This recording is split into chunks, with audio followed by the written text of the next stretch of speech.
Assalamualaikum warahmatullahi wabarakatuh. Bertemu lagi dengan saya di channel YouTube Arsyad Ilmar.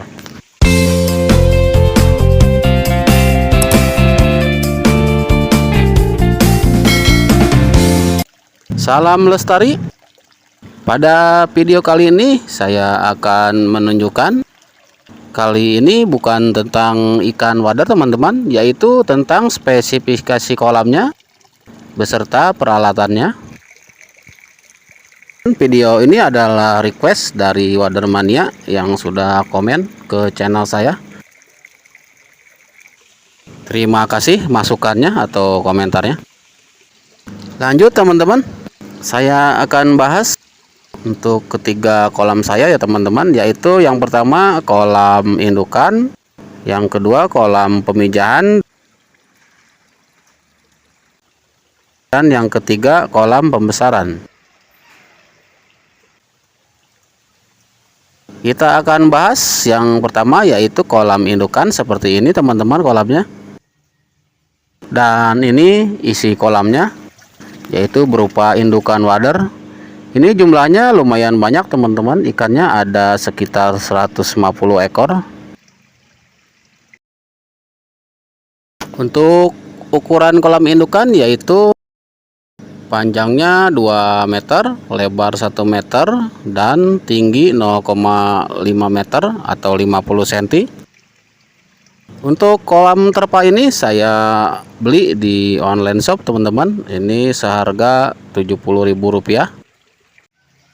Oh ya teman-teman, karena kolam ini tidak menggunakan air sungai, melainkan menggunakan pompa aerator. Ini jalur kelistrikannya teman-teman, ini saya colok dari rumah atau saya sambung dari listrik rumah dengan kabel serabut, tapi yang kualitas bagus teman-teman. Dan ini jalur kabelnya teman-teman.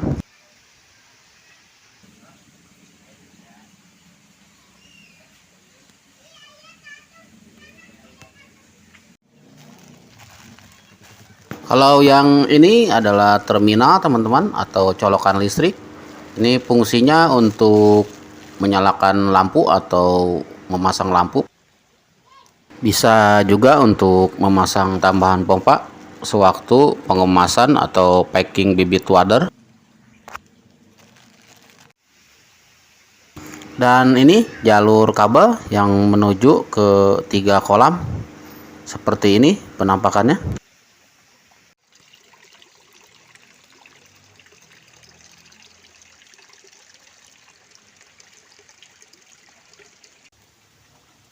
Dan ini jalur kabel yang menuju kolam indukan.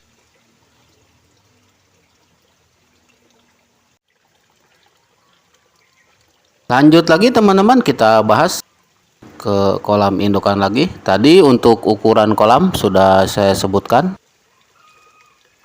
Dan ini adalah sambungan listrik yang menuju ke pompa aerasi. Seperti ini penampakannya teman-teman. Saya bungkus menggunakan jerigen kecil. Ini bekas sabun literan. Lalu saya pasang terminal atau colokan di dalamnya seperti ini. Kita akan coba cabut teman-teman.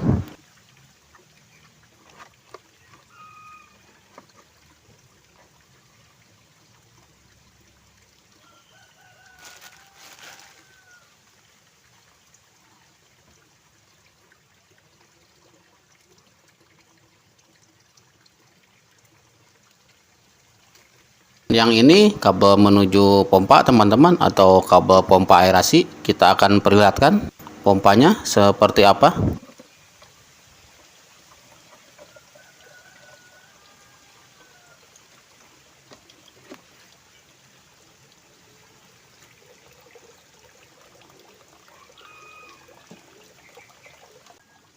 Dan yang ini pipa menuju pompa dan filter.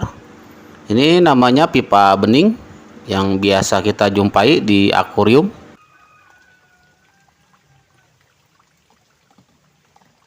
Kita mulai cabut pompanya teman-teman. Seperti ini cara membukanya.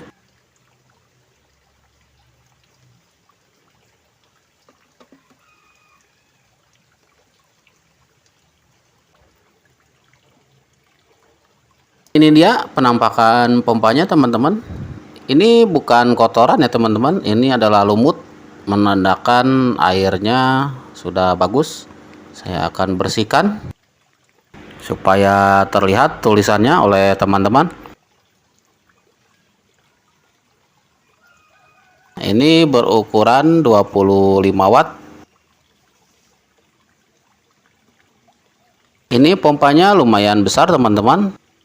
Kenapa saya pakai yang besar untuk kolam indukan ini? Karena kolam indukan ini sangat padat teman-teman isinya, yaitu sekitar 150 ekor. Bisa juga sebenarnya pakai yang 8 watt, tapi jumlah indukannya harus sedikit, biasanya di bawah 100 ekor. Masih bisa pakai yang ukuran 8 watt. Kita akan pasang lagi teman-teman pompanya.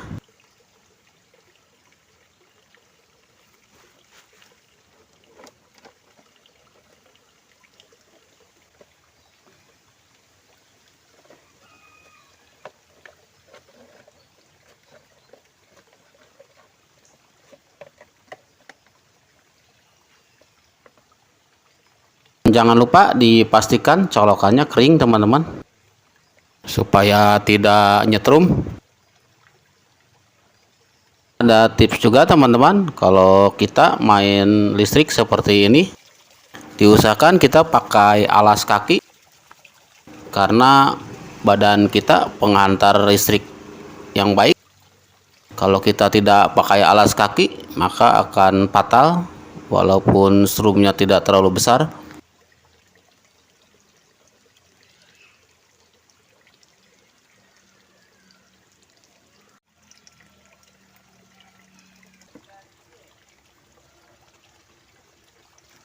Tutup lagi teman-teman colokan listriknya supaya aman kalau terkena air hujan.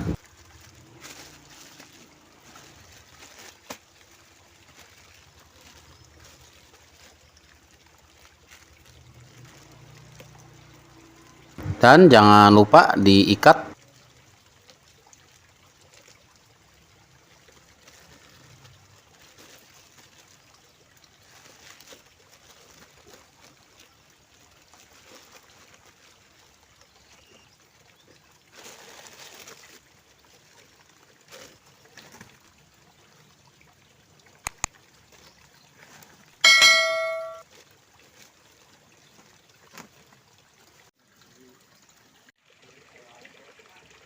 Baik teman-teman, kita lanjut ke sistem penyaringan air atau filter seperti ini. Ini saya menggunakan ember cat teman-teman. Saya akan coba buka dan perlihatkan kepada teman-teman.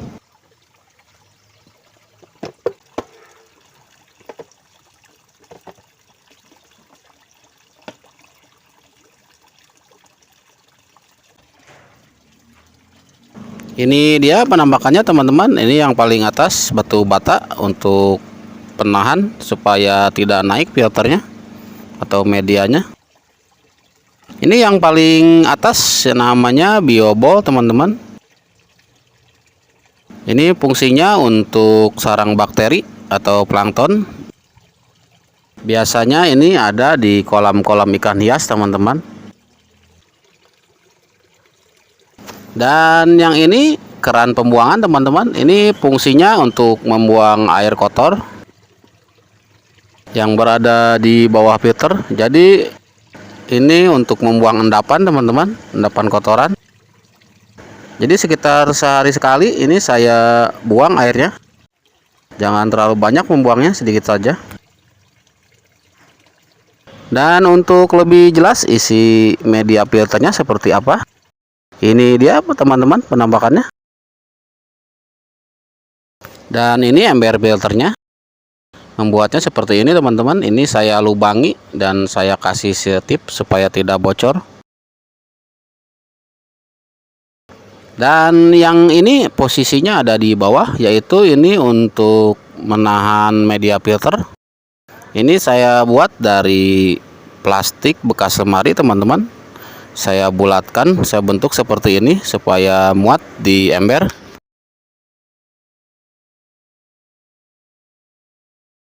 Lalu kita bentuk pipa bening seperti ini. Ini menggunakan dua buah L, sambungan L, dan satu buah sambungan T. Kita bentuk seperti ini. Ini nanti posisinya seperti ini di dalam filter. Lalu plastik yang tadi kita masukkan.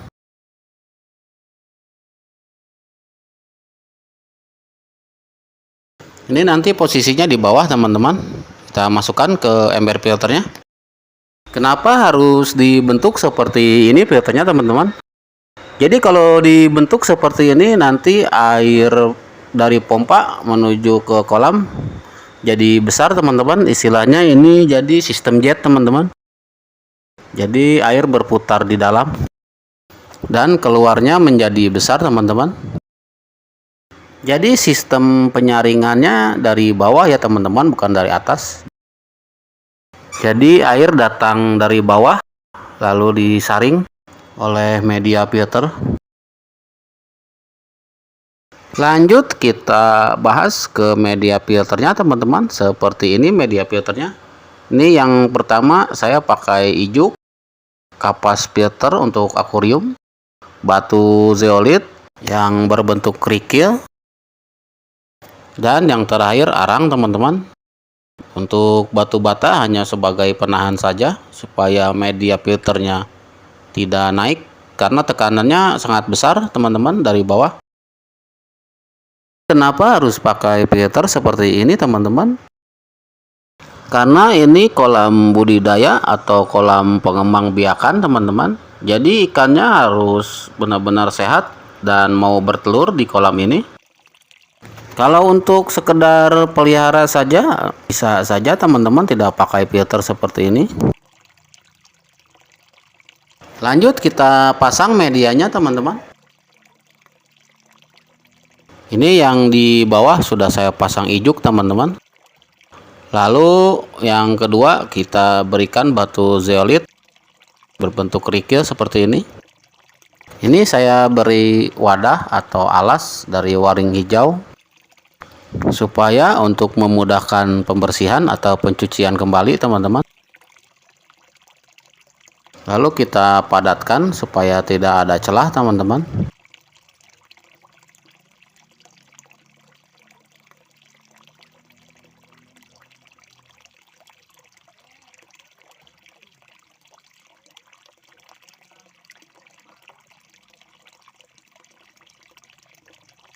Lanjut yang ketiga kita pasang kapas filternya. Ini untuk akuarium, teman-teman, biasanya. Jangan lupa dipadatkan juga supaya tidak ada celah.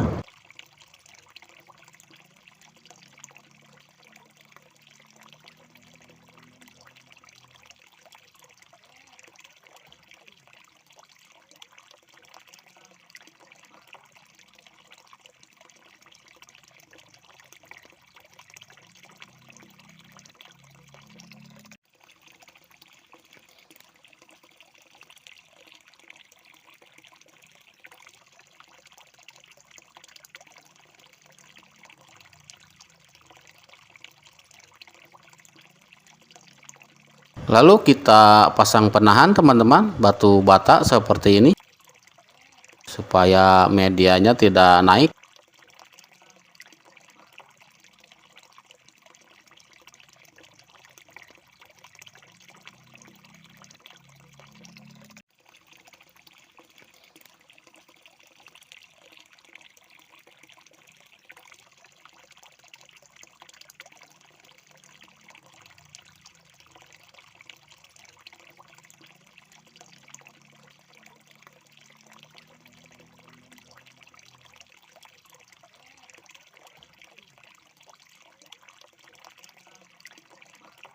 Lalu yang terakhir kita masukkan arangnya, teman-teman. Ini harusnya pakai karbon aktif, teman-teman, yang biasa untuk filter. Tapi ini saya pakai arang yang biasa. Baik, sudah selesai, teman-teman. Ini bisa juga ditambahkan biobol seperti tadi. Ini belum pakai ya, teman-teman.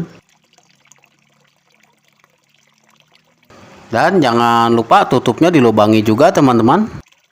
untuk pipanya supaya bisa masuk.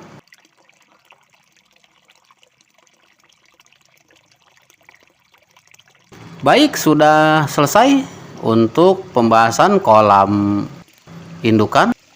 Kita lanjut sekarang ke kolam nomor 2, yaitu kolam pemijahan. Ini ukurannya sama kolamnya teman-teman seperti kolam indukan. Ini ukurannya 2 kali 1 kali 0,5 meter.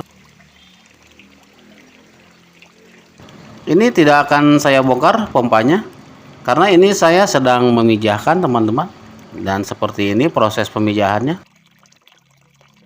Untuk video pemijahannya sudah ada di video sebelumnya di channel ini. Video pembuatan kolamnya juga ada teman-teman di video sebelumnya. Silakan ditonton.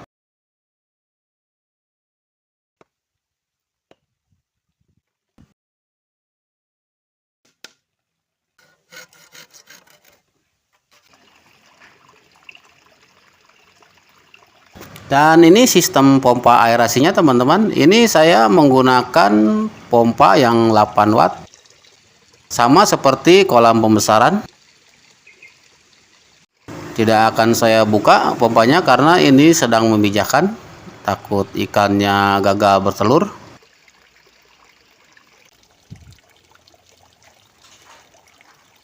Dan yang ini filternya teman-teman, ini tidak saya pakai dikarenakan siklus pertumbuhannya hanya sebentar, cuman 15 hari. Jadi kalau sudah 15 hari ikannya dipindahkan. Dan ini penampakan pompanya teman-teman, ini yang ukuran 8 watt. Dan ini ada tips juga teman-teman, kalau memijahkan wader, aliran airnya harus seperti ini, harus deras supaya untuk merangsang bertelur ikannya teman-teman. Lanjut kita beralih ke kolam yang nomor 3, yaitu kolam pembesaran. Seperti ini isi kolamnya teman-teman, ini panen yang terakhir. Kolam ini berukuran 2 kali 2 meter dan tingginya 0,5 meter atau 50 cm, sama kalau untuk tinggi. Untuk sistem penyaringan airnya atau filternya sama teman-teman seperti yang tadi, tidak ada beda. Dan yang ini sistem instalasi listriknya sama seperti yang tadi juga, menggunakan jerigen kecil. Untuk sistem pompanya kita akan coba buka, saya akan perlihatkan ke teman-teman.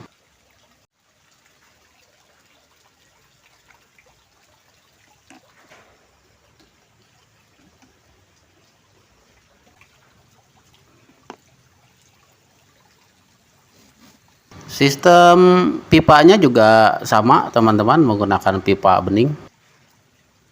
Seperti ini, sama saja.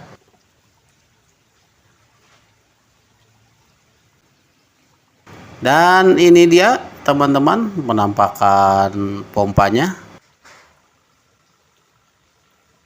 Ini berukuran 8 watt, sama seperti kolam pemijahan yang tadi. Ini ukuran yang paling kecil ya teman-teman untuk pompa aerasi.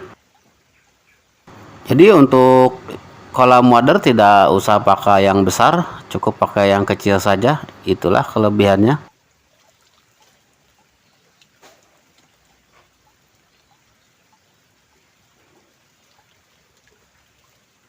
Baik teman-teman, kita pasang kembali pompanya. Baik teman-teman, jadi kesimpulannya kolam budidaya wader ini memerlukan listrik ya teman-teman. Lalu kita hitung dari 3 jumlah pompa tersebut, yaitu kolam indukan 25 watt ditambah kolam pemijahan 8 watt dan ditambah lagi kolam pembesaran sama 8 watt. Jadi hasilnya cuma 41 watt saja teman-teman. Ini dayanya tidak besar teman-teman. Silakan bagi teman-teman yang mau mencoba. Dan ini sudah saya coba selama 2 tahun teman-teman, 2 tahun lebih tepatnya. Dan alhamdulillah berhasil. Walaupun saya sambil bekerja. Sebenarnya saya bisa saja budidaya wader di kolam sungai seperti ini teman-teman. Ini kolam nila saya. Jadi budidaya wader tanpa air sungai ini hasil eksperimen saya. Saya coba tidak menggunakan air sungai dan alhamdulillah berhasil. Jadi bagi teman-teman yang tidak ada aliran air sungai untuk membuat kolam, bisa dicoba budidaya wader ini. Silakan. Baik teman-teman, cukup sekian video dari saya. Semoga bermanfaat. Jangan lupa like, comment, and subscribe. Dan nyalakan loncengnya. Wassalamualaikum warahmatullahi wabarakatuh.